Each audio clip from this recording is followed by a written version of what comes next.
Hey everyone, Leslie here from Oak&Feather Decor. Today I am taking you through a part 2 of my Maker Collab University class where I'm going to show you how to paint and finish a wood sign. If you haven't seen it yet, I did do a part 1 where I showed you how to design and cut out a multi-layered sign just like the one that's sitting right here. And now today I'm going to show you how to take it from this to a beautiful finished painted project like this. A quick recap of part one, I showed you how to set up your project on your material and then cut it out on my DeWalt scroll saw using my favorite Pegasus modified geometry blades that you can find at Klingspor Woodworking along with my scroll saw. Then I took you through the shaping and sanding process to make sure that your project was ready for finishing.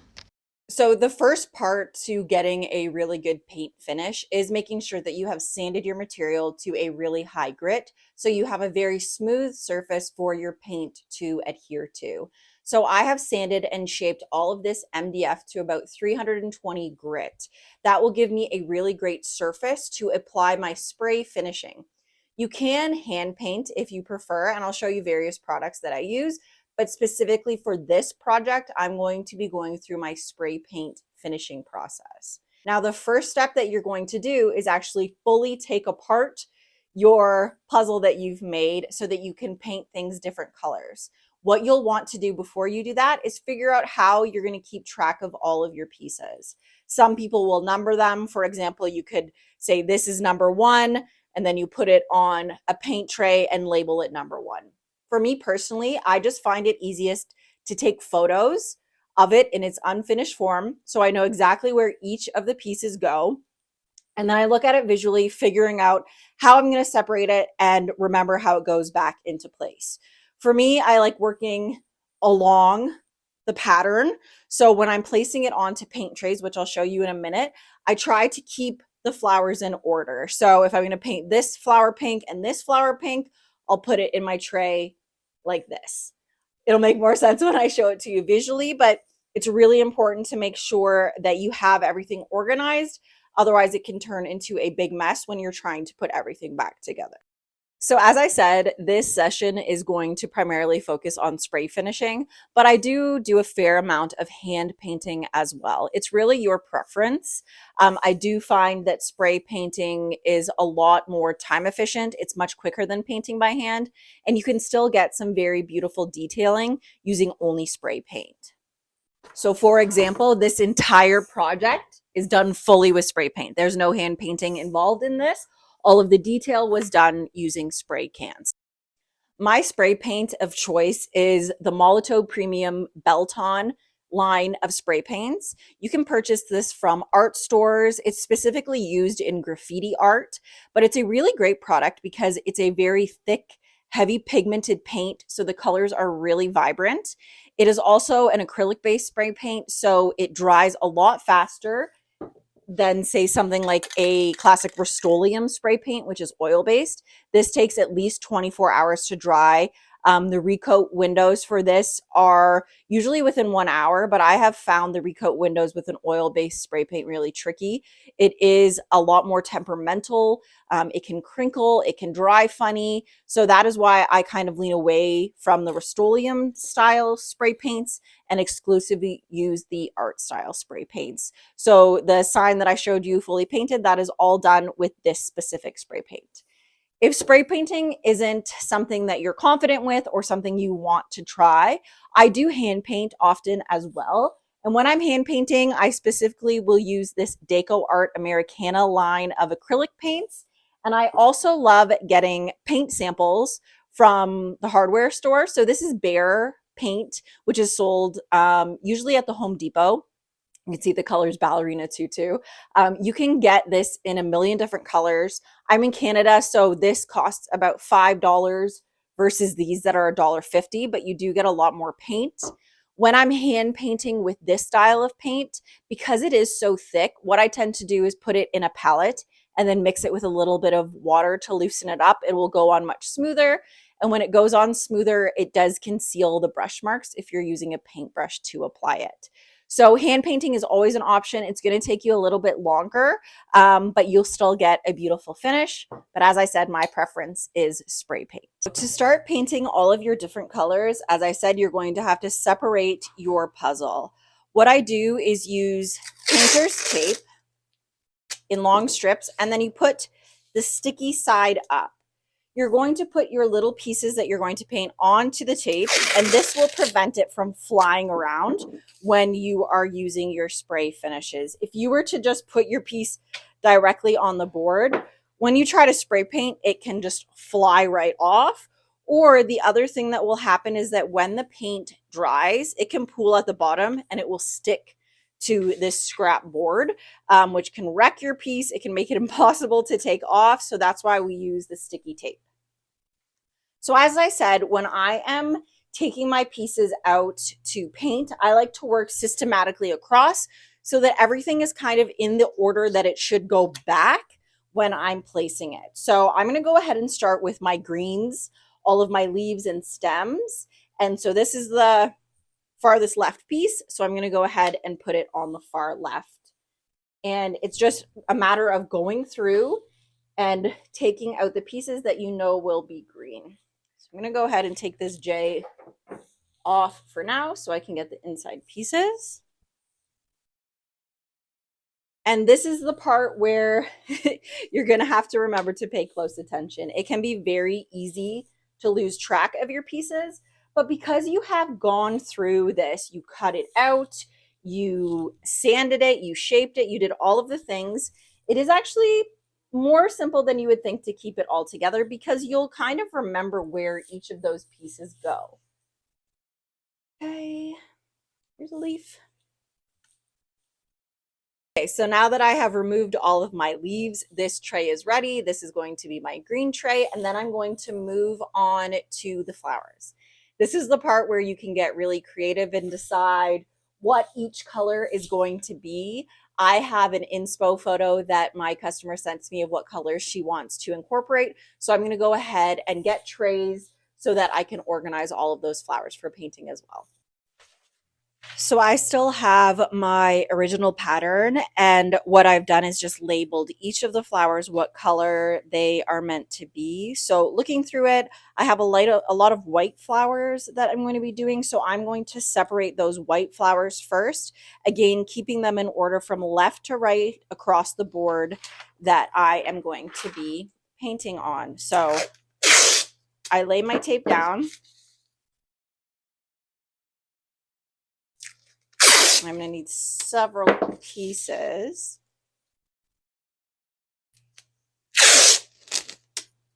So we'll see if that will be enough. So when I take the flowers from my pattern, I want to try to keep everything in as close to the same order as I can. So these petals go together. When I move them to the tape, I'll keep them together just with a slight gap in between. So when I'm painting, the paint can get all sides. But I'm keeping it in as close to the same order as I can. So there's my first white flower. This little flower up here, again, keeping everything kind of in the order that you want it to stay and making sure that you're moving across. So where is my next white flower? This one here. It takes a little bit of extra time to make sure you're keeping things in order, but it's going to make things so much easier when you get to the point of putting it back together when you keep it in order in the first place. So take that extra time to make sure that nothing's getting mixed up. Okay, so we're going to continue moving across. Here's white.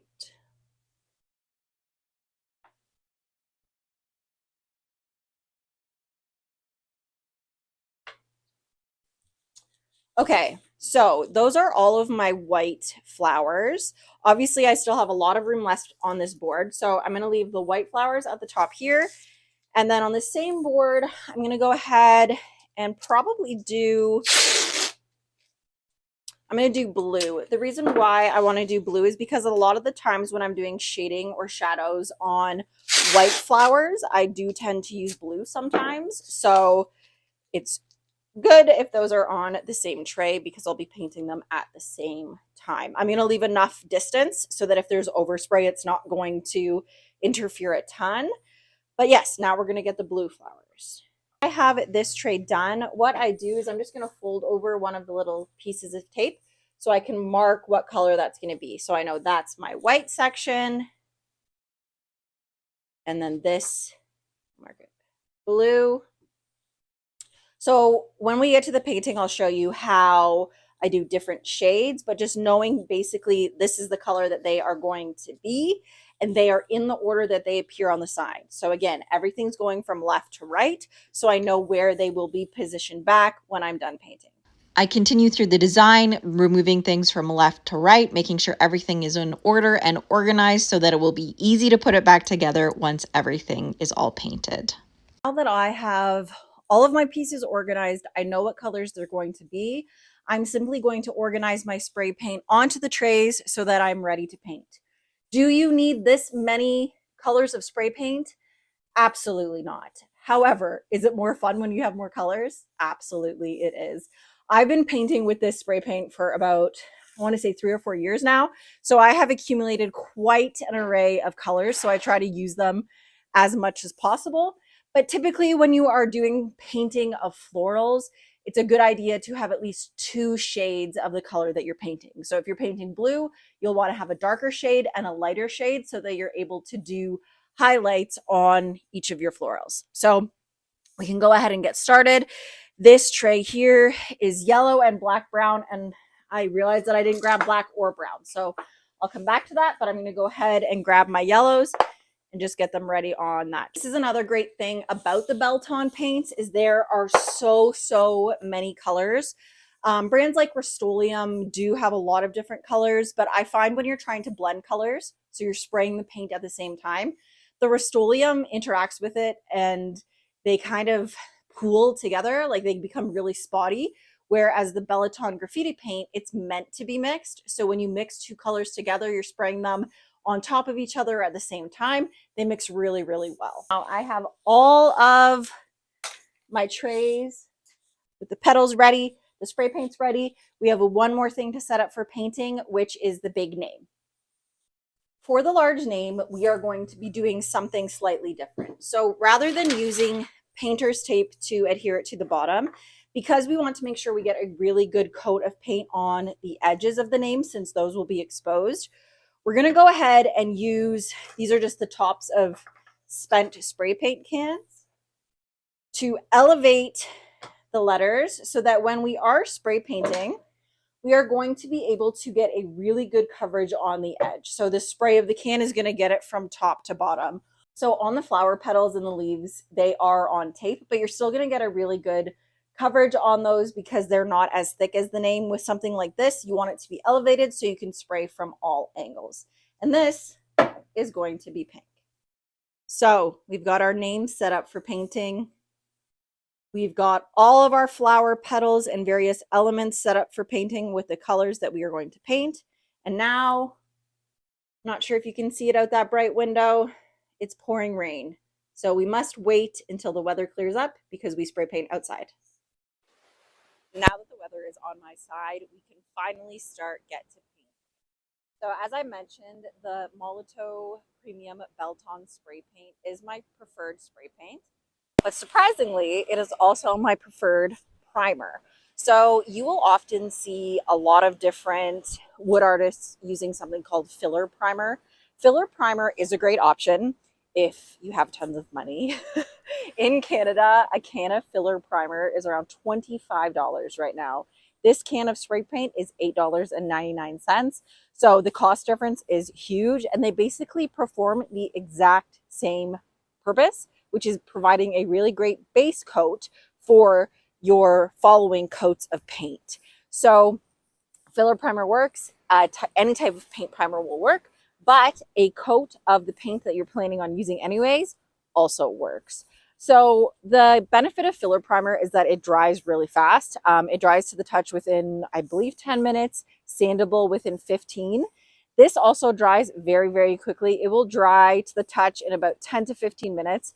Typically, when I do recoat with this, I do wait 24 hours before sanding. If you are in a rush and you need to be able to prime and then paint very quickly, filler primer is a great option. But for me, I'm not always in a huge rush, so I do tend to stick with the paint as my base coat. So you want to make sure that you shake your can really well. You want to make sure your paint is fully mixed. So now we're going to stand here while I shake this for a while.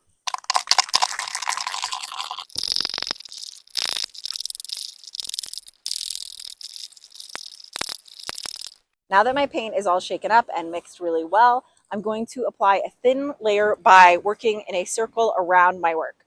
So I'm going to focus on spraying the edges with a steady flow of spray, holding it about 12 inches away from the work, and again focusing on the edges, working in a circle around. Typically I would have a ventilator mask on. I am outside, so it's a little bit safer than it normally would be, but I'm talking, so I can't wear one right now. So again, I'm just going around, focusing on the edges, not spending too much time. I don't want to allow any drips to form. If they do form, it's okay. You can sand those off, but you'll save yourself some time by doing thin coats. So as I said, I'm going to work in a circle, focusing on the edges that are right in front of me. I want to make sure I get a nice coat on there, but again, you're not trying to apply it too thickly. I am letting go of the button a little bit as I move through, but it's basically a steady stream. You want to make sure that you are shaking the can throughout the painting process. I'm going to hold my breath here because the wind's blowing this way. Now that I've gone around getting a decent light coat on the edges, I'm going to quickly just do a light coat on the top. Now, I just want to bring you in closer so you can see how terrible this looks. No, you did not hear me incorrectly. I said how terrible this looks. When you are doing your first coat of paint or the primer coat, it is going to raise up all of the imperfections, all of the fuzzies from your material. It is not going to look good, and that is okay. This is actually a great part of the process because it shows us where we are going to sand in the next portion of our painting process. Now that we have the first coat on the name, we're going to move on to the florals and leaves. When we were organizing our paints onto our paint trays, we did put a lot of colors. We are going to end up using them all, but to begin, as I mentioned, this is considered the primer coat. The first coat of paint is always going to look a little bit terrible, so you don't want to spend your time blending and mixing colors. You're just going to get the first coat of paint on so that we are able to sand off the imperfections before we start the second coat. So for the leaves, for now, I'm going to paint them all one color green, and then I'm going to come back on the next coat and do a lot of the dimensioning with the other colors. Okay, so this is just to give you a little bit of a closer look. I'm just going along the edges, trying to get a nice coat, not too thick. Just enough so that it's going to raise up any of the imperfections so that we can sand them off before our next coat. And just like the large name, you are going to work in a circle, making sure you are getting a good coverage of spray paint on each of the sides, as well as a light coat on the top. So again, you can see this really doesn't look pretty. It's really rough. You can see all of the imperfections from the sanding and the shaping that are still there. This is all totally normal. It's not supposed to look perfect yet. This is the first coat. So now we are going to repeat that process, just painting all of our pieces a solid color, and then we're going to come back and sand them before we do the second coat. This one looks extra terrible. I just had to show it to you.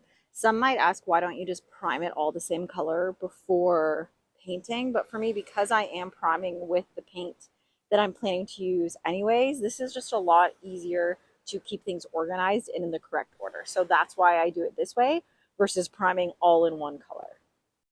It has been about 15 hours or so since I painted these, so they are ready to sand. And as I mentioned when we were painting, the first coat, this primer coat, never looks great. You can see it's really gritty, really grainy, and we want to ensure that we are going to sand all of this off so it is prepared for our second coat of paint, or if you are using a primer, it would be your first coat of paint.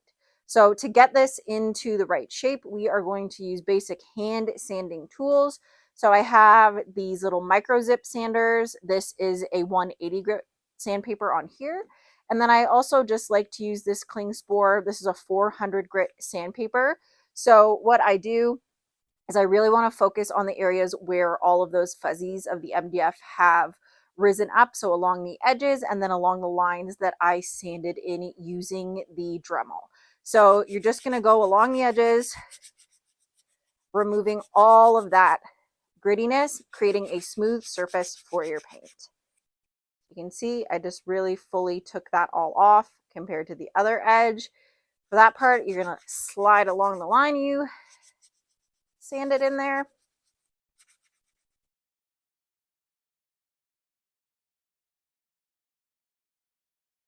Really, really focusing on removing all of those fuzzies. So even though we sanded the raw material really smooth, the nature of MDF and wood materials will be that it will raise up fuzzies or the grain of the wood when you apply any sort of moisture, which includes the paint. So there you can see that I have sanded it pretty smooth, but now I'm going to go back in, take off these rough edges using the 400 grit sandpaper.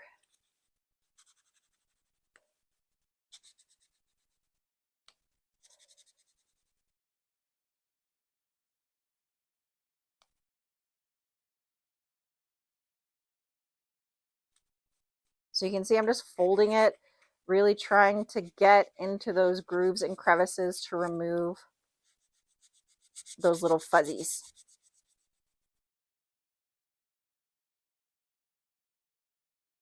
So here you go. You can see that this is now ready for the next coat of paint, and you can compare it to what it looked like after the primer or first coat of paint.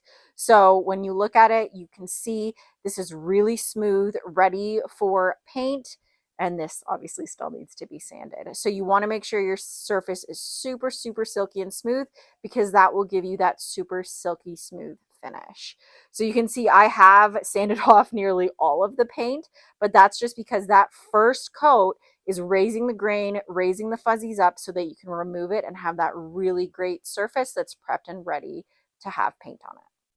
So now you have to go through and resand every single piece so that it looks like this. And this is probably the most time consuming part of the process, even more so than cutting, even more so than shaping. Next up, we're going to do the lettering. So you can see the lettering, the edges are looking pretty rough. You can see some of the glue that seeped through when we glued those layers together. It's the same thing. We sprayed it, it raised up some of the fuzzies. So we really want to make sure we give it a nice sand so that we can do a very good paint finish. Another thing that you'll want to note, the letters weren't shaped as much as the petals and the leaves. So you'll notice that there's a pretty hard edge around the top of the letters. What we want to focus on is making sure we remove that sharp edge, because what can happen with spray finishing is if we don't have a slight rounding on the edge of our pieces, what will happen is the paint will smooth on the top and then fall off that corner down the side, leaving the edge or that corner exposed through the paint. So you want to make sure that you just narrowly take it off so that there's enough surface area for that paint to adhere. So I'm going to focus on smoothing the edges as well as smoothing the sides. Again, I'm going to be using folded up sandpaper and also the micro zip tool with this one is an 80 grit to start, and then I'll move up to make sure it's nice and smooth. Nice and smooth.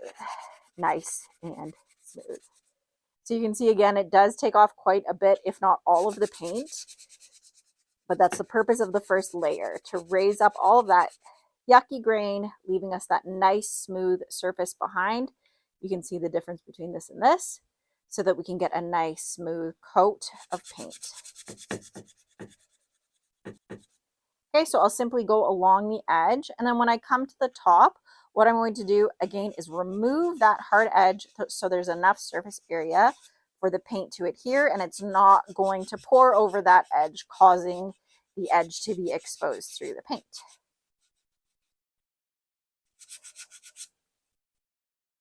Now it is time to finally paint. So we've done our primer, our first coat of paint. We've sanded it smooth. Now I'm going to go ahead and do what should be the finishing sprays of paint. If at this point you start to see the grain raising up again, it may be necessary to do a light sand again and do a third coat. But typically I'm able to get away with the initial coat, a sand, and then this as the final coat. So since these are my white florals, I'm going to go ahead with a base of white and fully saturate them, working in a circle around it. So again, I'm focusing on the sides, moving the can back and forth, ensuring I'm getting really good coverage here. You don't want to absolutely soak it. You don't want to get lips along the bottom of your pieces, but you do want to give a nice, good, solid coat so you do get that beautiful solid color. So as you can see, I'm going around in a circle, making sure I'm getting each edge.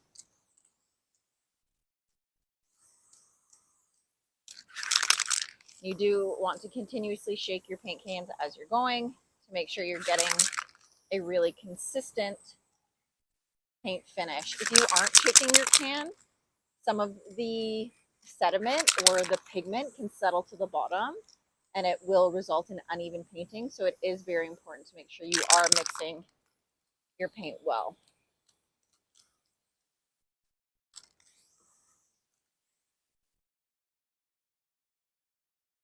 Okay, now I am going to focus on the tops, making sure that the top has a really beautiful coat as well. You can tell, whoops, you can see that this coat of paint is much thicker than that initial primer coat. That's because we've already sanded the fuzzies off, so this should be that finished coat.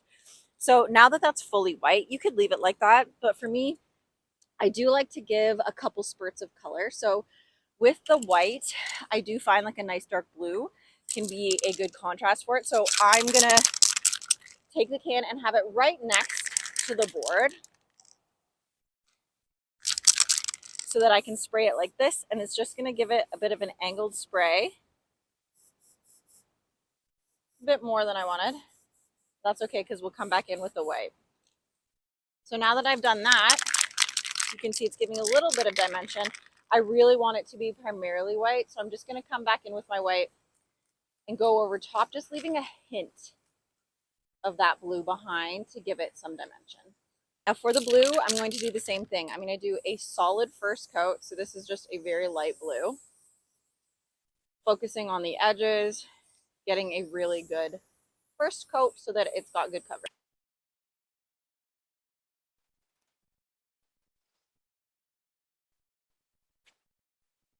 Now that I've got that initial blue down, what I want to do is go around the edges and give it a little bit of dark contrast. So I'm going to go along the edge of the board, angling the nozzle down.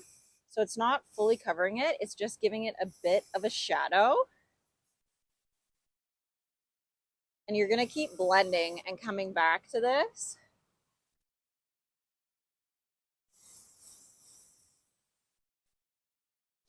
So don't worry, if you go a little bit too heavy, that's fine. For this one, I wanted it to be fairly dark. So the center is going to be the darkest.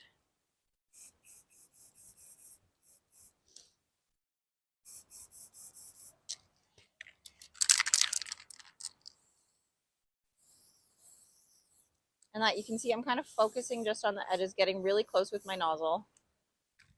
I'm going to go back and get my lighter blue for a little bit more contrast. So there's no perfect way of doing this.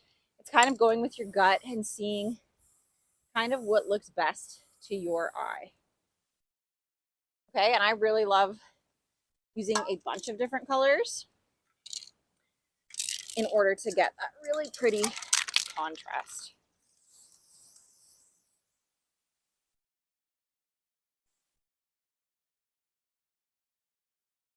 Okay.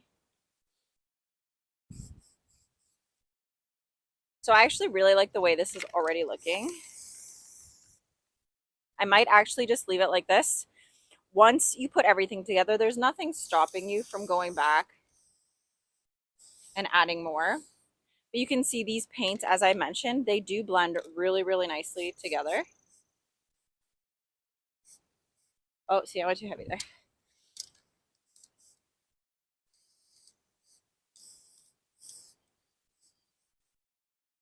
There. So I'll just take you a bit closer so you can see what they are looking like now. Everything is looking really smooth. They're really pretty. I'm loving the look. So we're gonna go ahead, take that inside to dry, and then we will get another color. Into the purple flower petals. You can see everything sanded super smooth, and I'm gonna go ahead and do the nice solid first coat before I start blending colors. So I wanted this section to be light and these to be dark. So those were the base coats that I did. So now I'm just gonna do a really nice solid coat of paint on each. So again, you're focusing on all sides, making sure you get a really nice smooth coat. Again, I'm not holding it in one spot for longer than a couple milliseconds. You don't want to fully flood it out or have paint dripping along the sides because it can make it look really messy. It can also cause your paint not to dry if you do your coats of paint far too thick. So if I were to hold my spray can like this and just hold it in one spot, you can see it really starts to fan out almost like water. So you want to ensure that you are constantly moving that can as you are painting.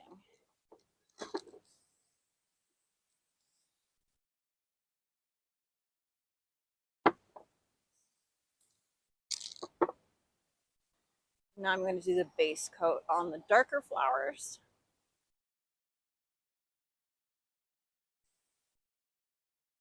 For the lighter flowers, I want to have, this is white, and then this is a lighter purple. I want to have these as contrasts to them. So this lighter purple, I'm going to spray in the middle so it kind of gets onto the insides of those petals there. And the same goes here, here. And I'm going to go in with the same color just to smooth it out. Kind of blend it in a bit more.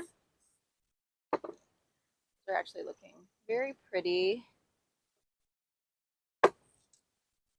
Try not to mix up my paints here. If you get closer to the board, you can kind of get a better angle with your spray so that you can get kind of more steady lines. Okay, so this is almost like a navy blue, but it's a complementary color to purple. So it's going to blend in really nicely. And I'm just going to go around the outsides of my dark purples to kind of give it that contrast. And then kind of go back over it, just leaving the shadow of it. So just light spurts, light layers, so that that dark shadow kind of stays there. Now I'm going to angle my can down closer to the edge of the table so it just kind of hits the tops, angling my spray upward so that it's creating almost like a shadow effect. So you can see my can is angled up, spraying the paint onto it. Really pretty too. I want a little bit more contrast, focus kind of into the centers. I'm gonna have to go back with the dark, but that's exactly what I was looking for. Kind of like a multi-contrast here. Okay, come back. Actually, I don't know, what do you guys think? This is why it's so fun. You just get to play. Back. And I'm just gonna leave it like this. Get those edges a little bit darker. Beautiful. Okay, so the purple is now done. Now we are on to the leaves. So again, I'm going to choose a base coat color to do all of them. And how am I going to choose the base coat? I'm really just choosing which can feels the fullest so that I don't run out of a color I want to be using. Okay, so this is leaf green, one of my favorite greens. And we're going to go ahead and just give a really solid coat to each leaf.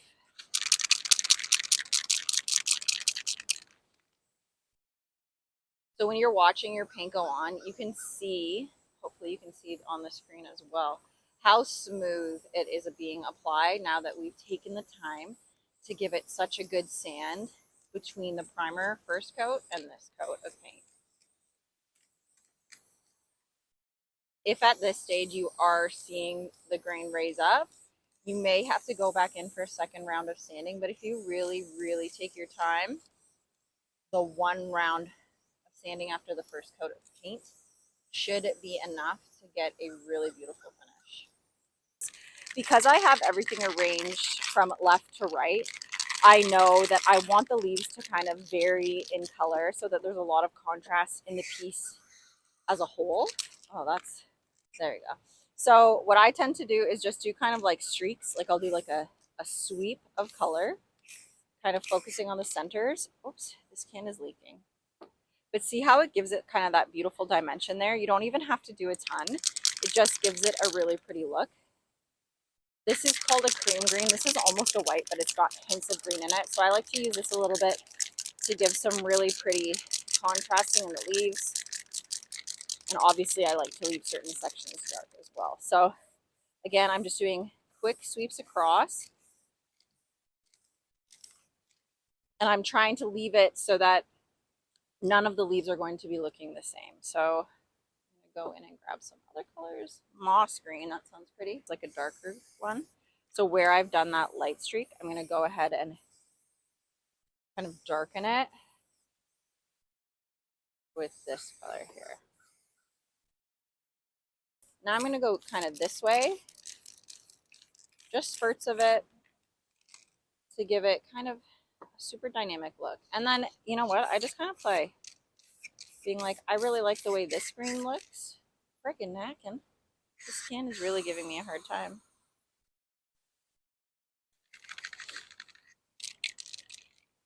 So sometimes this will happen with spray. The can is clogged and it's just leaking everywhere. So I'm going to take that off, shake it out, see what I can do. It's because, look at this cap is broken. So that's why it's been spraying like a nutter. So I'm just going to swap it out and take one of the caps that I've already used. Steal this one. Okay, so if that happens, just put a new cap on it and you should be good. There we go, beautiful. Okay, I don't know why this green is calling to me. What's it called? Avocado. I love avocados, that might be why. So I'm going to use this to kind of balance it. Go back in with my dark green. And kind of aim the can up, like I said, so you can create those shadows. So if you're pointing it and you tilt your nozzle up, it's going to get just the edges versus the whole thing. So I don't like to do that. This is looking so cool. I don't think I need to do a ton more because it's got some pretty contrast. There's light, there's dark. I think it's good. All right, we're gonna leave this as is. On to the next. We are now moving on to the Black-Eyed Susans and the centers of the flowers. So again, first coat, super smooth, fairly thick, but not pausing our can too long in any one spot. So I'm going to go ahead, just give it a really nice smooth spray along the edges here.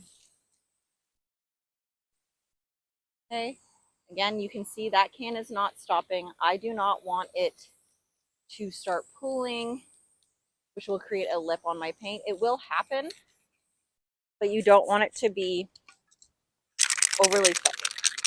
Now I'm going to go ahead in with my black, and I'm going to hold the can fairly far away because I just want it to mist it. I don't want to get a solid coat. I almost want it to look like those seeds that you would see on a Black-Eyed Susan.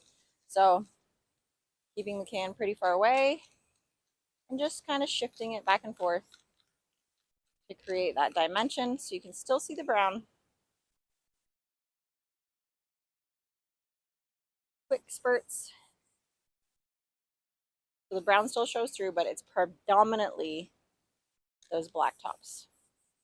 Okay, now I'm going to go over and start painting the petals. So this way, just like the black tops, we're going to focus on doing a really nice first coat. You want to make sure it's really nice and mixed.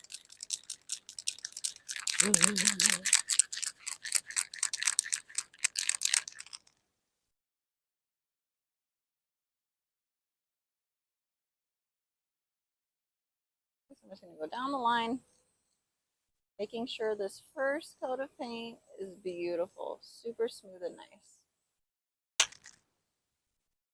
Okay, this is a really pretty lighter yellow, so I'm going to go ahead and put that kind of all over the top, but again, just kind of swishing it back and forth. So it's not fully saturating it. There's going to be dimension in it. You're going to see that lighter yellow through. Okay.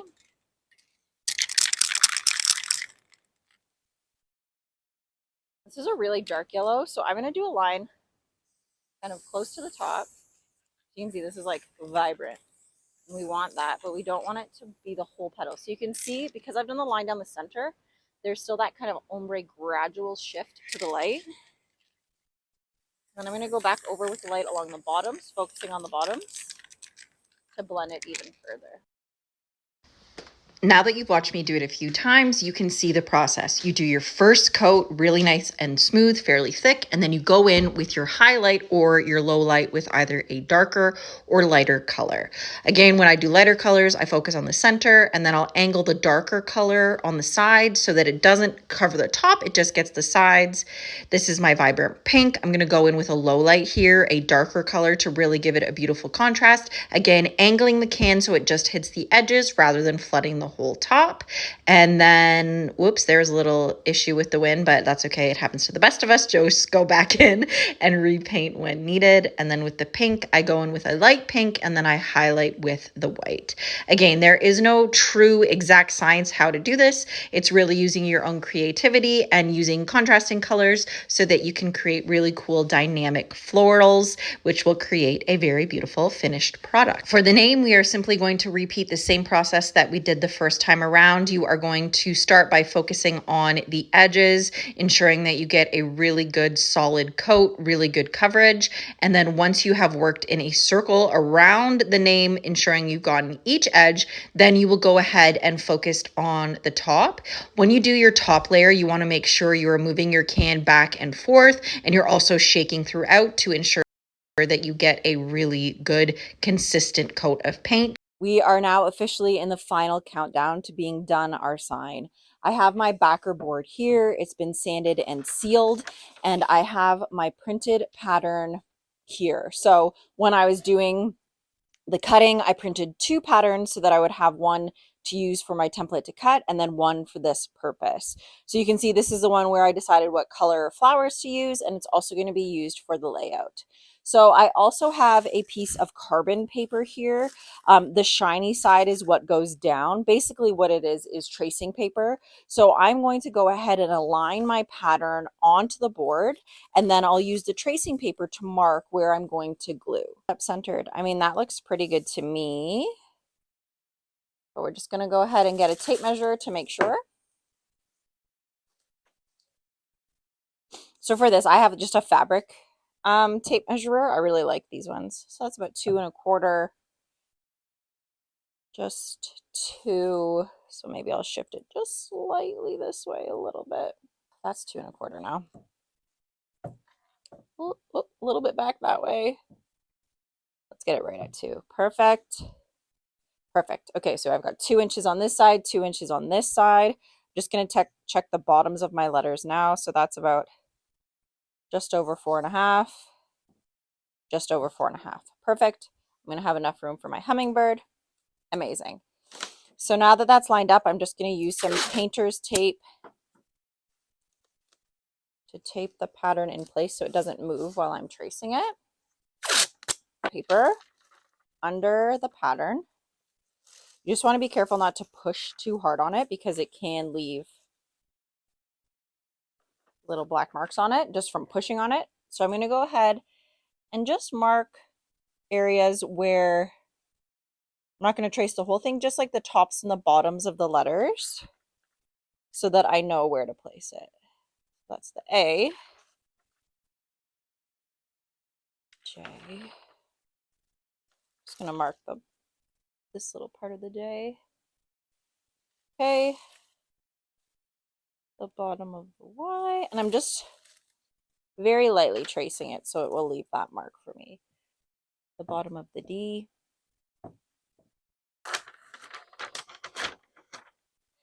And now you can see the black marks that have transferred through. So that's going to show me where my name goes. So it's super simple. So there's the little loop of my J there, there, and there. So that's exactly where it goes. And then the bottoms of all the letters help me line it up perfectly this way. So there, now you have a perfectly centered name, and we're going to build the flowers around it. Before I begin gluing, what I like to do is a dry fit. So I will take all of the pieces, assemble it together before adding any glue to make sure that everything fits, everything was painted the right color, and make any changes before I glue it down. So we're going to take all of our painted pieces and try to put this back together. I have all of my painted pieces. I have my photograph of all of the pieces in place so that I'm able to put it back together. There are a few things that we are looking at when we are doing a dry fit. So the first thing that you're going to look at, so when you pick up a piece off of your paint tray, what you want to look for is if there's any pooling or rough edges like this from when you spray painted, so that you're able to finish that, sand it off, make it nice and smooth. We're also looking to make sure that everything is in the proper place and that we've painted it the color that we want. This can be a time-consuming process, but it's very important to make sure you're doing it so that you have a really beautiful finished product. The dry fit is also a great opportunity to see any mistakes that we have made. For example, painting things on the wrong side, or perhaps even painting things the wrong color if things got mixed up during the organization process. That's why the dry fit is such an integral part of this style of project, because before you glue up, you want to make sure that everything is in the proper place. Now that the dry fit is complete, there are a couple things that I want to change. So the white flowers just don't seem to have enough contrast for me. And also the purples are a little bit too dark, especially at the start of the name. So I'm going to take those out and update the paint a little bit before we start gluing. I've updated the paint how I wanted to. So you can see I swapped at the center of my purple flower. I added some shading into the whites that were a little bit too stark for me. And now we are ready to glue. So in the glue up process, I'm going to be using two types of glue. I'm using a CA super glue, and I'm also using just a normal wood glue. So the reason why I like using both is because the wood glue is very strong. It's going to keep everything on this long term. And the super glue, I like using this because it functions as a clamp for the wood glue. Even though this is a fast drying wood glue, I do like to use the super glue so that nothing is shifting around once I've glued those pieces in place. Because everything is going to be puzzled together, I know everything fits. So what I want to do is start by gluing the name down first so that this will be our anchor, and then we'll glue everything else around it. So starting with the J, I'm just going to go ahead and apply wood glue to the back, a generous amount. I'm just focusing kind of on the thicker sections like that. Now that I have that wood glue on, I'm going to go ahead and take my super glue and dab it on the thinner section. So as I said, this will function as a clamp, as a glue, but also as a clamp while the wood glue dries. Okay, now you may be tempted to just plop that right onto your work. If you do that at this stage, a bunch of that glue is going to squeeze out onto your backer. If you do that, it's not a huge deal. Just have a damp cloth nearby that you can wipe it up with. But for me, what I use is a scrap piece of paper. So I have our pattern here. So what I'm going to do is simply press this onto the paper so that any of that glue seep out happens on the paper and not on my backer. So you can see here, now it's all kind of smushed up. Some of that still might seep out a little bit. So I'm just going to spread it around. And then you can go ahead and stick that on your backer. So that's the biggest tip in glue up, is make sure you're dabbing your backer so you don't have a ton of seep out when you're gluing it down. So I have those handy dandy marks that we put on with our carbon paper. So I'm just going to go ahead and line up with those, the marks.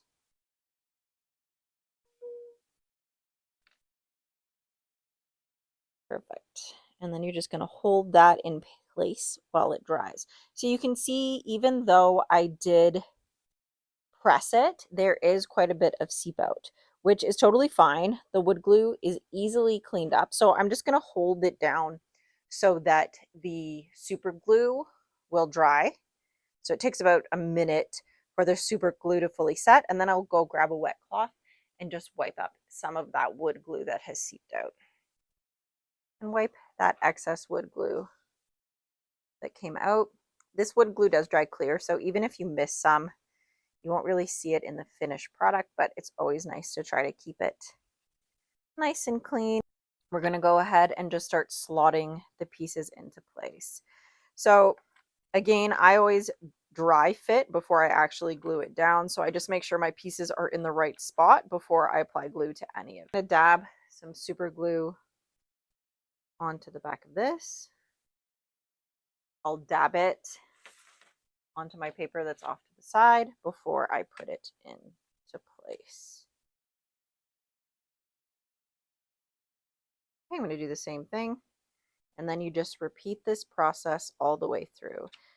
The glue up will actually take you a lot longer than you anticipate. This is about 2 hours condensed into 20 seconds. But the key here is anchor your pieces, glue the name down first, and then put in all of your puzzle pieces around it. You can see I'm working left to right, just like I arrange things on the paint trays to make things as easy as possible, making sure to dab the glue so there's not a ton of seep out on my backer. I've given the glue about 12 hours to fully dry. Before I give it to my customer, I'm going to give it about another 24 to 48 hours so everything is fully cured. But after all of that, you have officially learned how to take something that looks like this and turn it into something like this. I hope that you have learned a lot. You've enjoyed my two-part series. And if you ever have any questions or you just want to chat, you can find me at Oak and Feather Decor. Thanks, Maker Collab, and hopefully I'll see you again.